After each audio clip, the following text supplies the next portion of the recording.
დღეს პირიქით იქნება. ჯერ ვირჩევ სუნამოს და მერე ტანისამოს. ამ სუნამოს მაშინ ვისხამ, როცა ცოცხასიაძე ვარ და ძალიან მეხმარება განწყობის ამაღლებაში. ძალიან დიდ პოზიტივს მაძლევს და мотиваციას თქვენი თითოეული კომენტარი იქნება ეს თუ ჩემი გვერდის გამოწერა. რისთვისაც ძალიან დიდ მადლობას გიხდით. დავიწყეთ. თეთრი მაისური. მუქი ფერის ჯინსი. კამარი. ეს ჩემი საყვარელი ფერი არის და ეს არის პუმა დელფინი. გამოიწერეთ ჩემი გვერდი.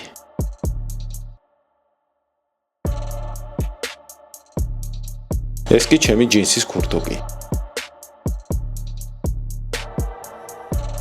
რა თქმა უნდა, საათი. და რა თქმა უნდა, ჩვენი საყვარელი სუნამო განწყობის ასამაღლებლად. ჩემი დღევანდელი ჩაცმულობა ასე გამოიყურება.